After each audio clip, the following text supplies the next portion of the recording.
Hello, my name is David Ferguson. And I'm Sean Patterson, and we are the directors of Rewired Consulting.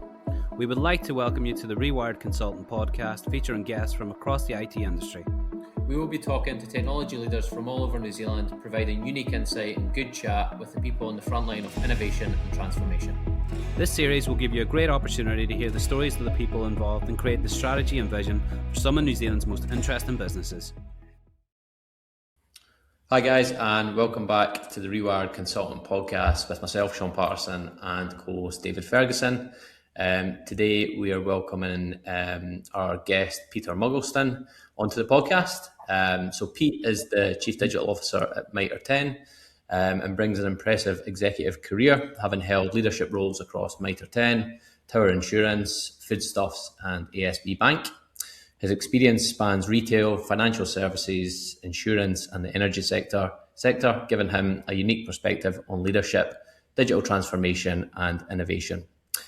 Today, we will hear more of Pete's career journey, from leading technology and transformation initiatives to driving digital transformation and AI adoption at Mitre 10. We'll also dive into his perspective on the future of technology, the evolving role of AI, and what business leaders should be thinking about as the pace of innovation continues to accelerate.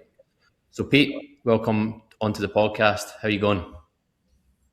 Yeah, thanks, gents. And it's great to finally be here. I think we've been threatening to do this for quite a few months. So great to finally be chatting with you guys. Thanks for the opportunity. Absolutely, yeah. Well, look, thanks again for your time. So, look, Pete, we kind of always like to start or hear. I know you've got a fairly lengthy career, but we like to hear kind of how someone actually got into the technology or the IT industry. So tell us about how did you fall into it, or was it always an idea that was the path that you were going to go into?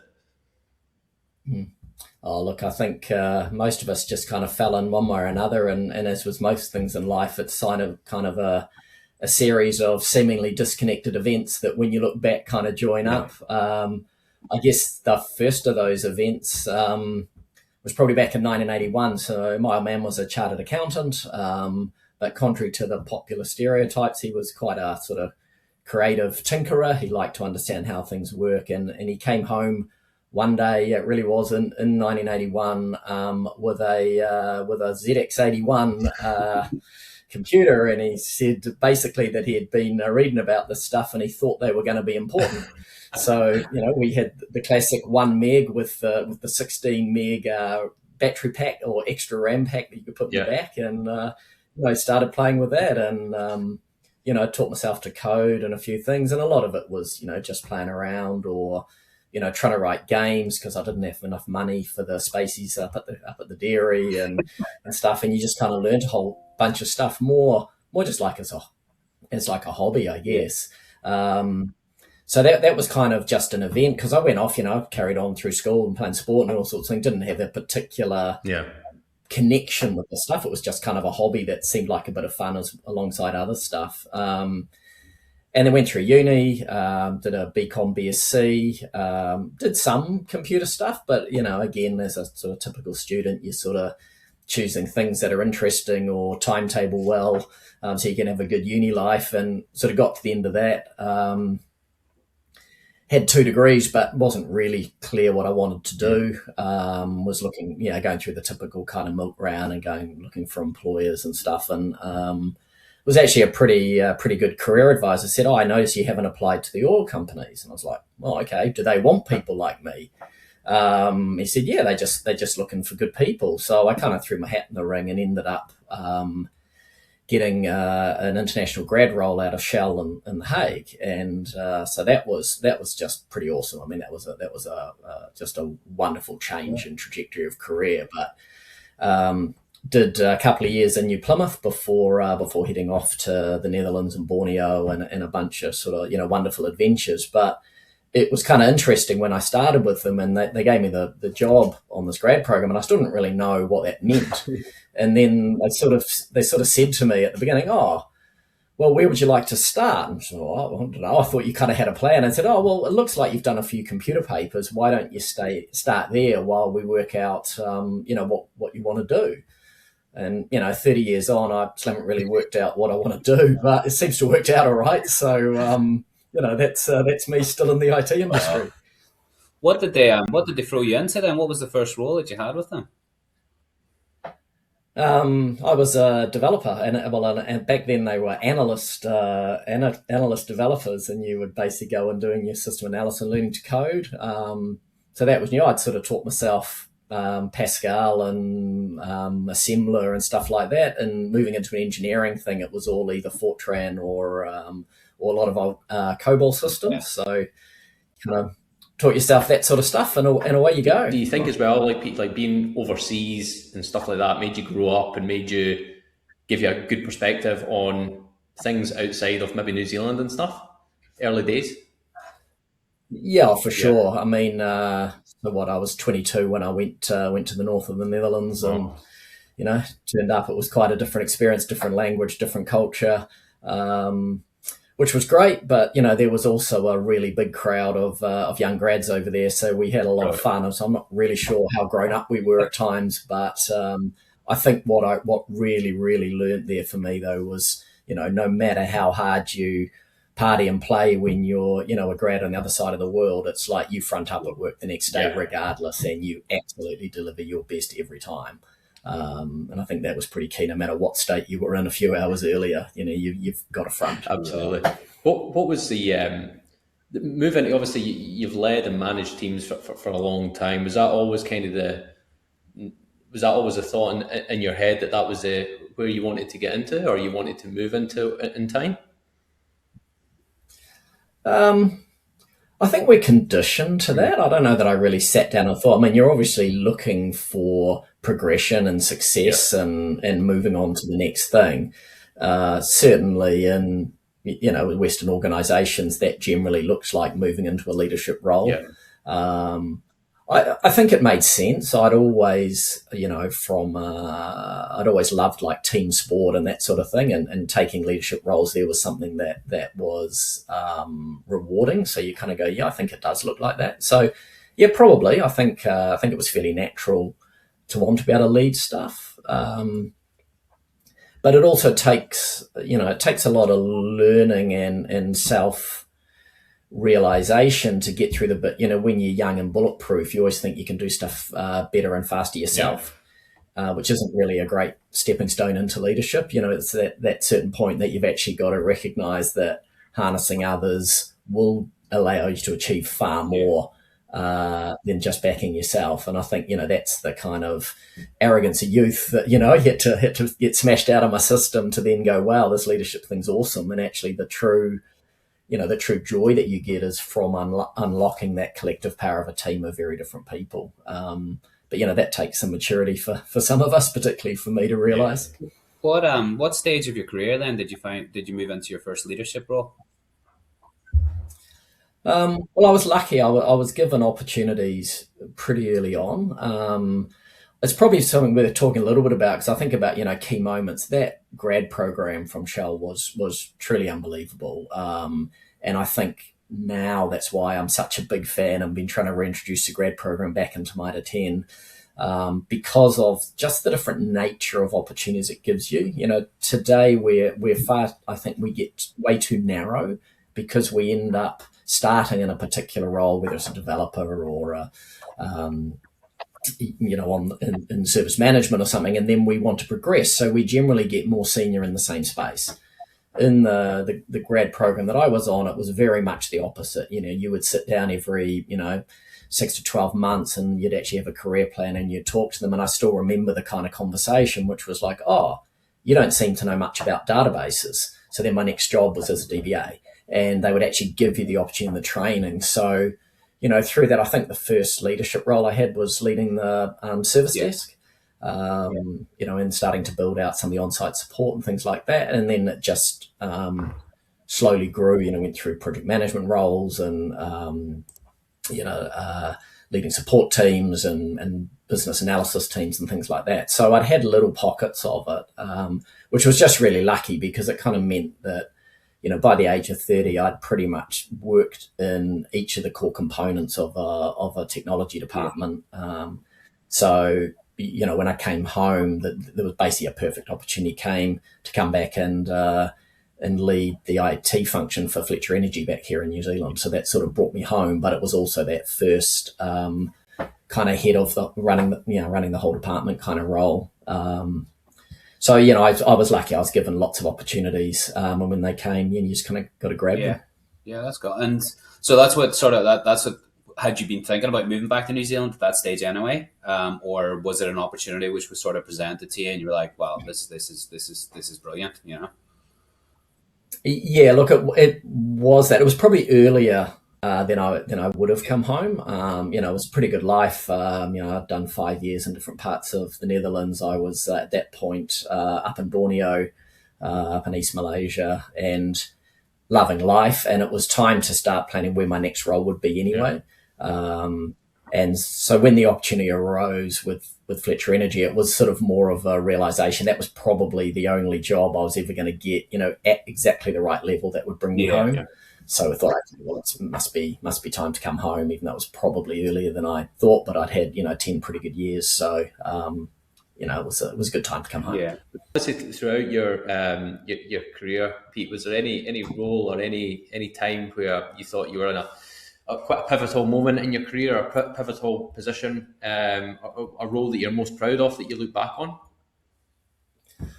Oh, look, it's pretty hard to pick them out because I think everything you do kind of builds on what you've done before and those experiences. And, particularly I think when you're younger and living overseas, it's actually quite hard to even separate what's life experiences from work experiences and that whole environment around you. But certainly, I think some kind of key things that stand out for me. I mean, certainly some of the, those earlier jobs with Shell, particularly when I was in the offshore business unit and we were doing a whole bunch of work on the oil rigs and working with, completely different people and the drillers and the well site guys. And you get a totally different appreciation for what work is like, for what true danger at work looks like, for health and safety, for people from different walks of life.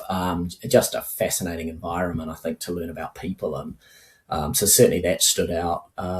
From a pure kind of work learning opportunity, it's kind of hard to beat the role I had at ASB running all the online banking. So with ASB being one of the, I think it was 7th in the world to launch internet banking, and we were in the pretty early days of bringing on all the new capabilities and features. So, it was an amazing opportunity to have the resources of a big organization, but not the constraints, because it was such a fundamental part of ASB's branding and positioning and being one step ahead that, basically our strategy was to be first and to roll out the new features as fast as we possibly could ahead of everyone else in New Zealand, which we did very well. But, you can imagine how empowering that is for a technology team that's so used to, spending most of the time convincing people why you should do something. This was just how fast and how well can we execute and how can we create a really great customer experience. So I think, that was, a wonderful time. But probably from a pure sort of leadership journey of it all coming together, I mean, it would have to have been when Murray Jordan asked me to come to Foodstuffs Auckland.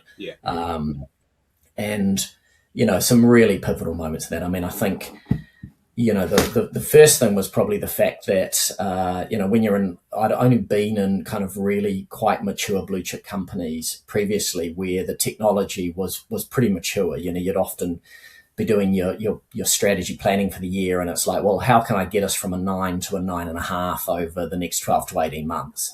And then, I'd never experienced the wild west of retail and that things weren't always like that.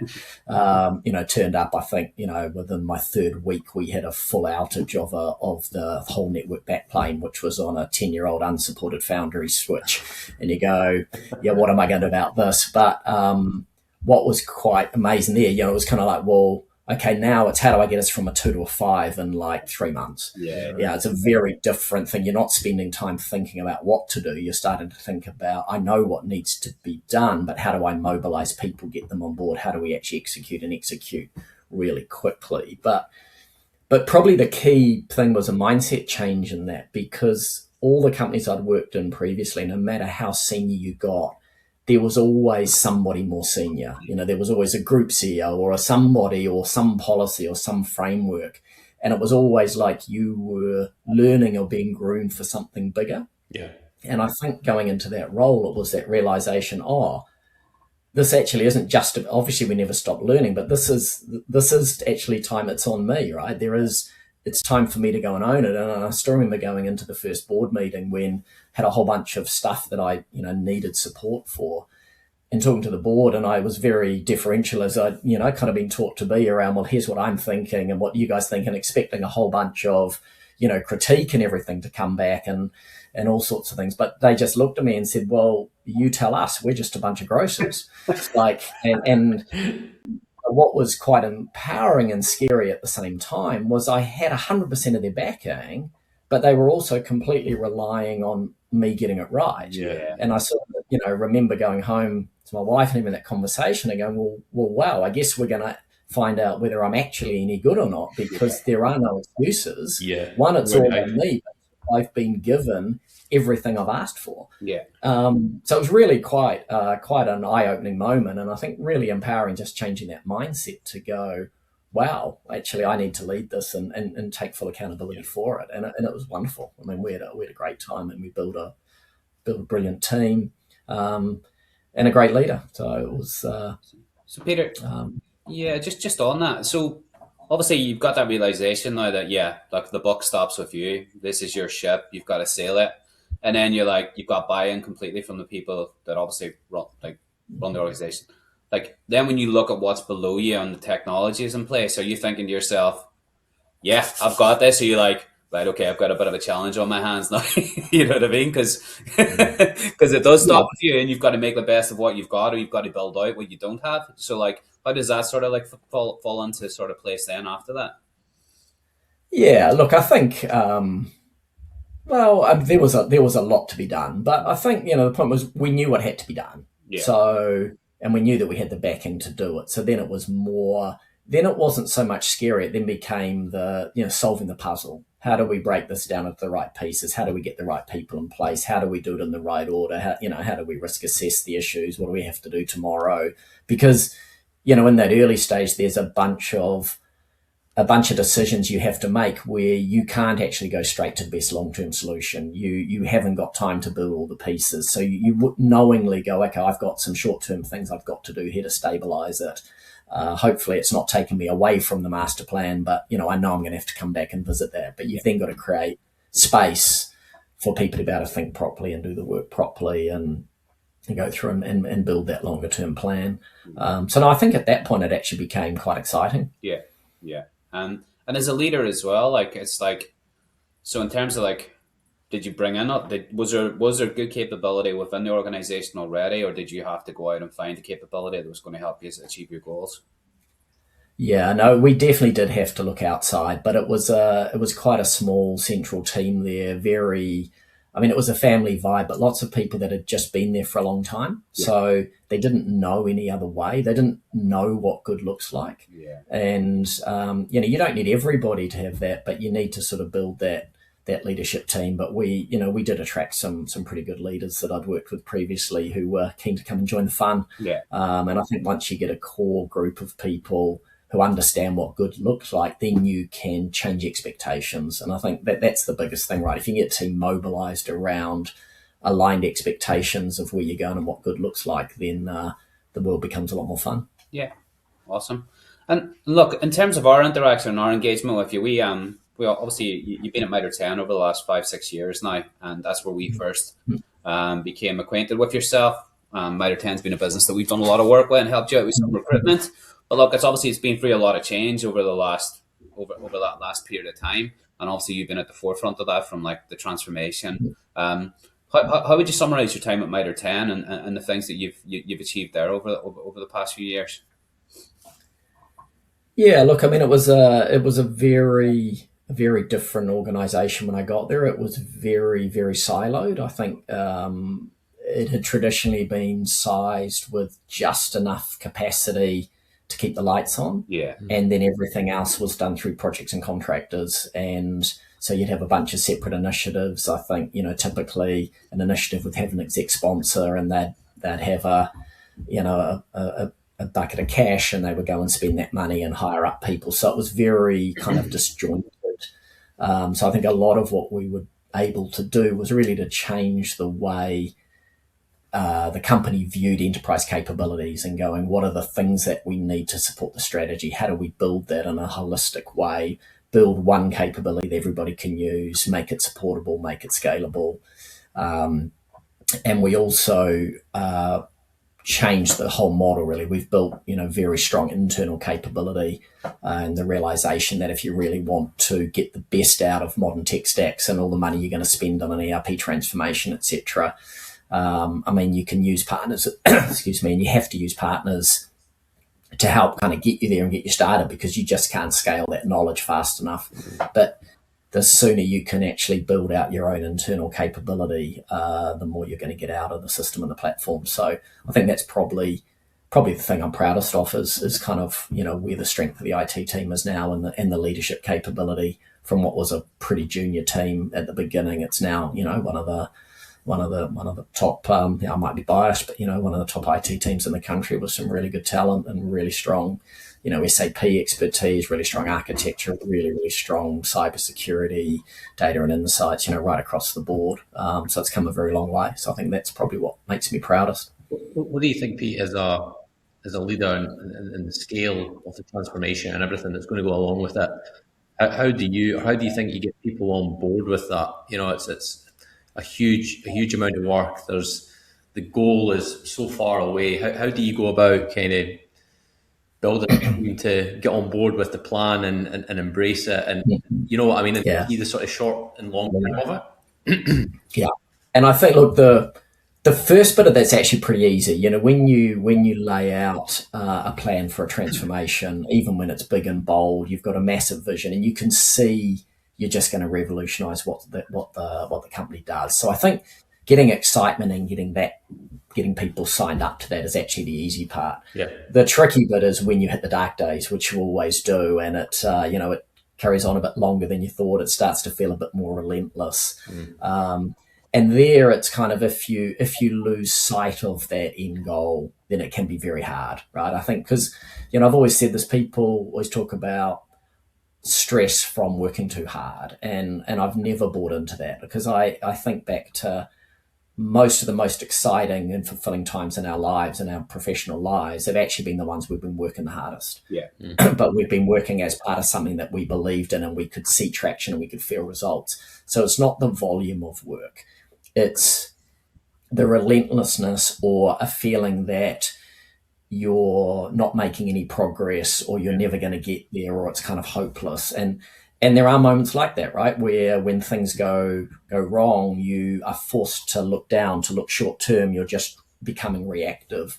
And I think that's the moment where really only personal connection from leaders can help people through that, help keep reminding them, even if it's experience of having been there before, you can sort of share and empathize and understand with people, but also reassure them that actually the dream is still there and we are still going to hit the dream. And, often then that's one of those classic moments when you look forward, it's completely daunting, but you just have to pause and look back and realize how far you've come. Yeah. And suddenly you go, wow, what we've achieved is already amazing. It doesn't always feel like that every day, but actually just stop and take a look back and be proud of what you've done. Yeah.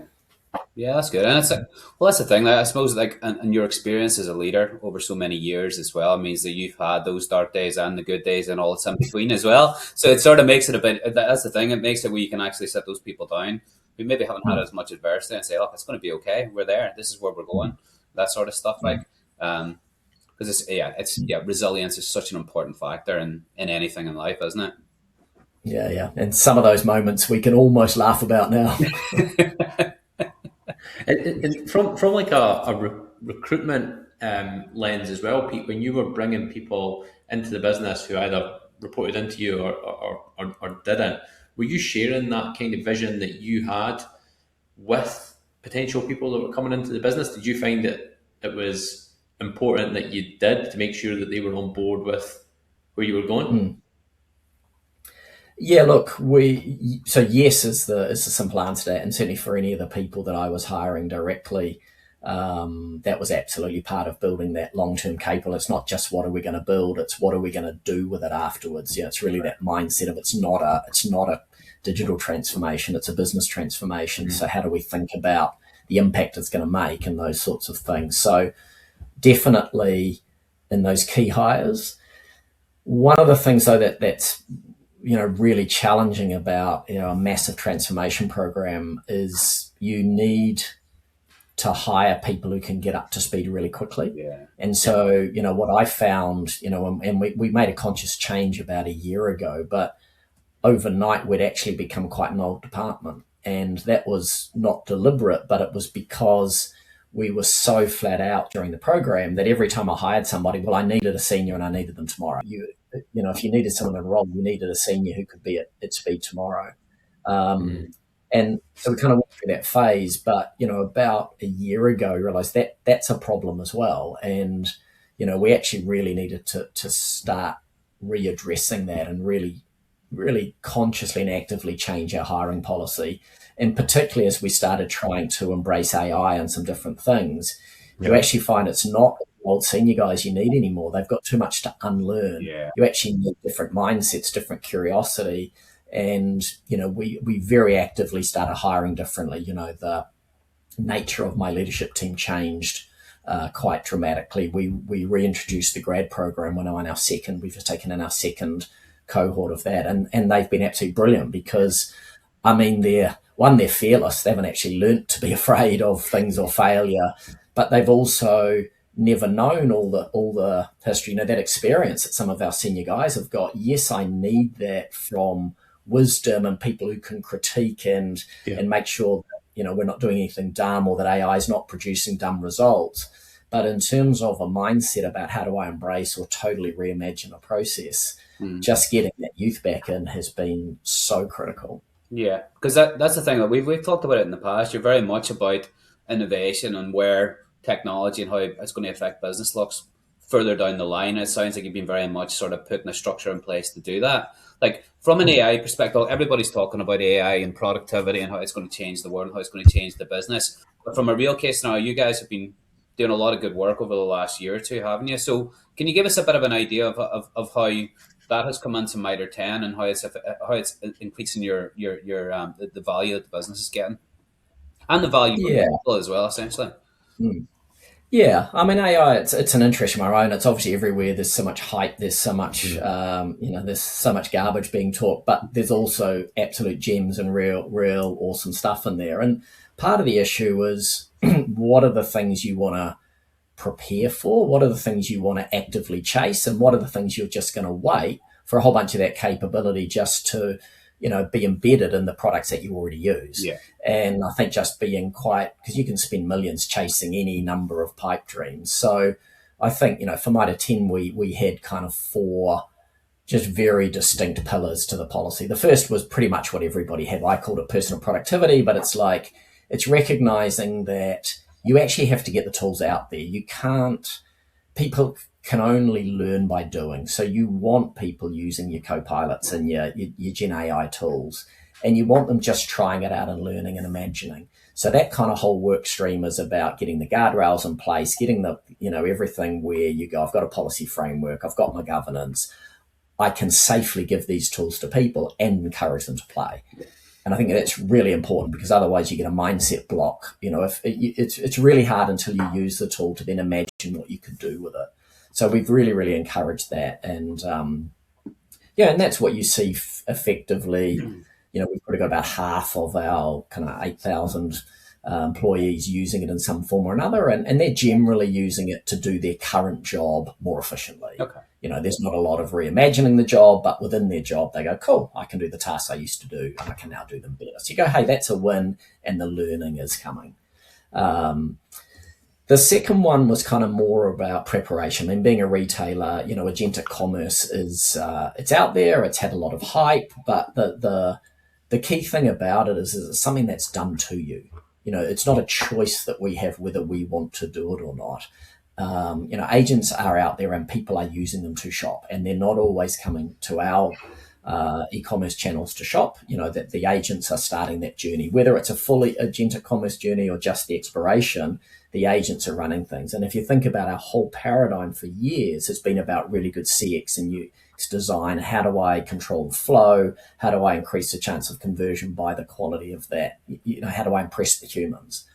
But suddenly now it's about how do I impress the bots? And they're a lot more demanding, and they want different things. So we've always understood the need of good product data and good customer data and those sorts of things. And the better product data you have available in the website, we know that helps you sell more. But suddenly that's not enough because, it lacks context. We sort of talk about bots hallucinating, but they don't actually hallucinate. That's just we haven't given them enough context. Yeah. So, the example, you think about a DIY example. So I've got super glue, right? And I've got all my product information about that, and someone searches. And so the bot will know that if I've broken grandma's vase, that, super glue is a good thing to fix that.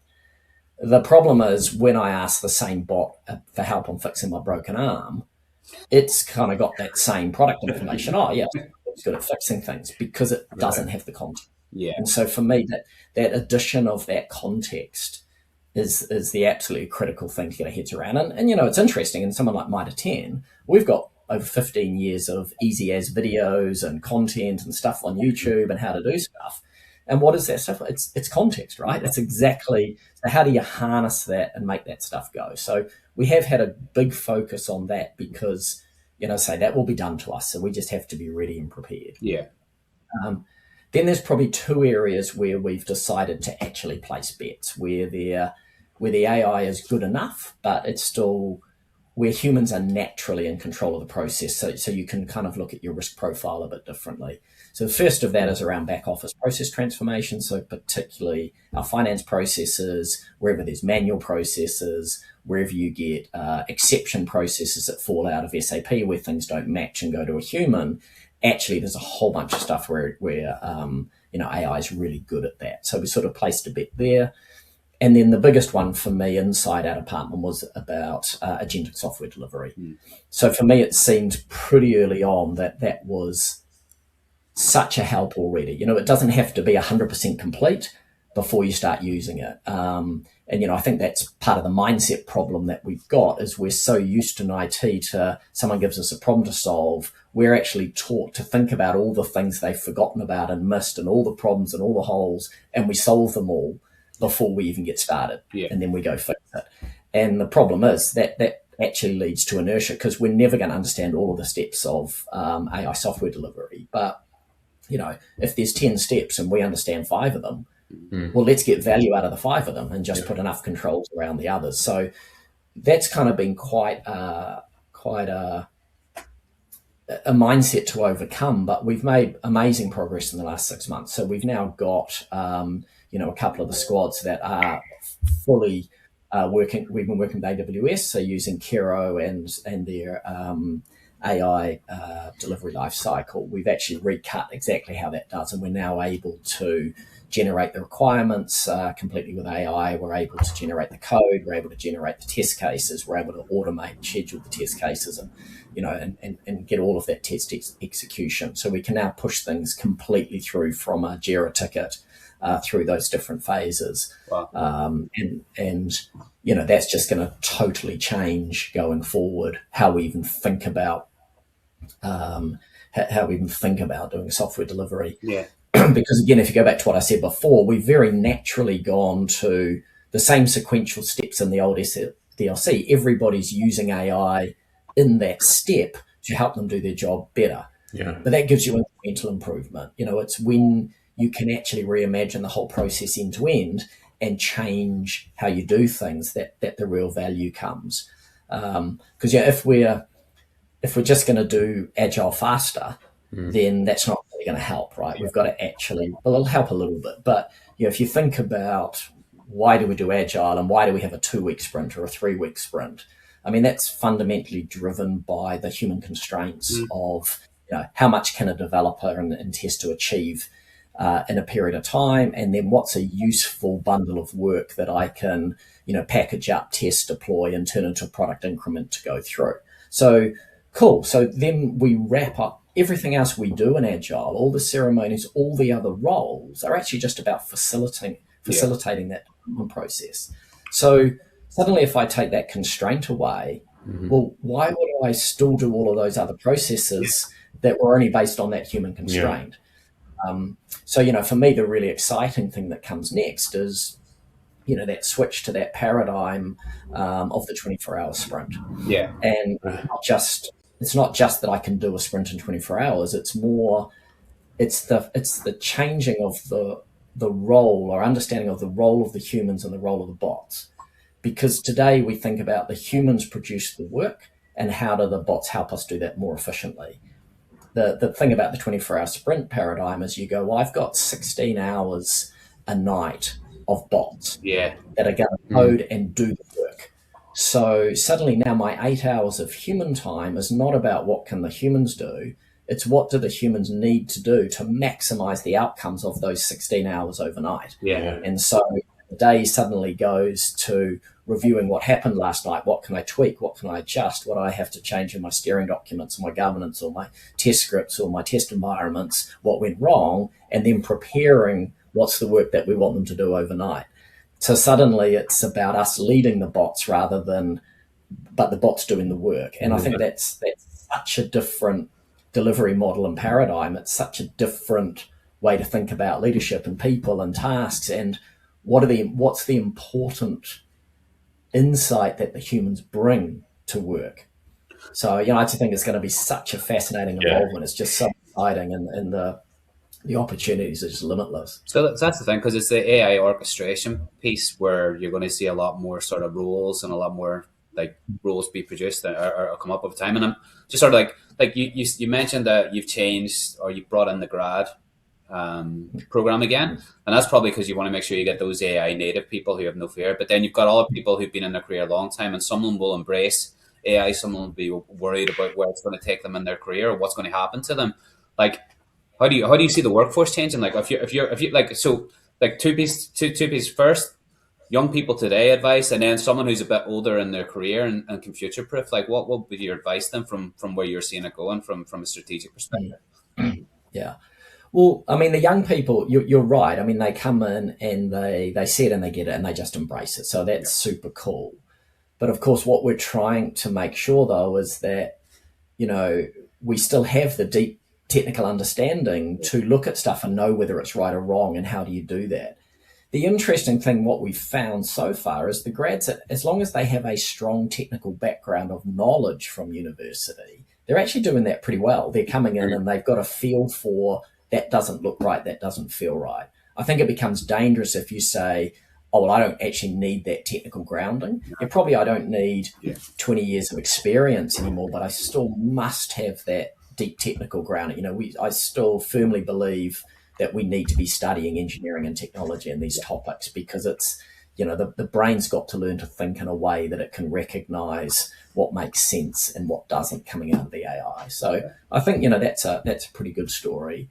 In terms of people who've been longer in the workplace, look, we've all been around for however many times they've kind of promised, that the machines were going to take over and we'd all have a 4-day week. And, every time there's been a technology advancement, we seem to have created more work rather than less. So fundamentally, I don't think we need to worry. But I mean, I think the truism in all of that is that it's not about AI replacing workers. It's that an AI or a worker that embraces AI will outperform a worker who doesn't every time. So, the only message for someone later in their career is not to be afraid of it, is be the guy or the girl that's leading that. Grab it, embrace it, and there will be a ton of work and opportunity for you. Yeah, and that's what I think we're seeing as well. No, that's cool. That's some really good insights in terms of obviously your journey and just talking about how AI perspective as well. But there has been a change in your situation going forward. So let us know what's on the radar and what's next for you. Oh, yeah, no, you guys really are up with the news. So, it was funny, we talked before, I think it was 4 years ago, I first came into Mitre in an advisory capacity, basically to help them stabilize and reset the program, which was, the big transformation program that was struggling for sure at that time. And we did that and helped work with them. And then I ended up helping out as an interim CIO for a while, which was kind of consistent with, the advisory work that I was doing and with other clients and stuff at the time. But I did make the rookie mistake then of, falling in love with the client company. Pretty cool place, pretty cool people. And so I've ended up staying for 4 years, albeit in a 4-day-a-week capacity. But, I think with where we are now, that's now come to a natural close. I think we've got the program. Yeah, there's still work to be done for sure, but we've built the program, we've delivered to all the main store types, and we're moving into a deployment phase now. And I think fundamentally, if you look at the internal capability that we've built, inside the department, they're ready to fly. So I think that's a natural time for me to close that chapter and to have a little bit more time to focus on, some of my other clients and, some of that advisory work that I really like, the variety you get from working with different customers and what you can share and learn and cross-pollinate. We'll be going back into the advisory and fractional world and, have a bit more time to work with some other great customers. And play a bit more golf as well, maybe, no? I was just about to say that, Pete. A bit more time on the golf course, which is always welcome. Excellent. I look forward to it. No, that's great to hear, Peter. And look, there's going to be a lot of organisations out there who I'm sure could learn a lot from obviously what you've done, and you can help enable them to obviously take what they're doing to the next level. So we wish you the best of luck with it. And as I said, look, Mitre 10 was great in introducing us to you and getting to know you. So it's been great working with you over the time at Mitre 10 as well. So thanks very much for that, as well as coming on the podcast today. No, brilliant, and thanks for the opportunity. And I should mention that some of that amazing talent that I talked about we've built came from your good selves. So much appreciated working with you guys over the years. And thanks once again for the podcast. It's been a lot of fun having a yarn to you guys. No problem at all. Okay, well, look, that's it. Join us for the next podcast. We'll have another guest from the tech and digital industry. Thanks very much, and we'll see you again. Cheers.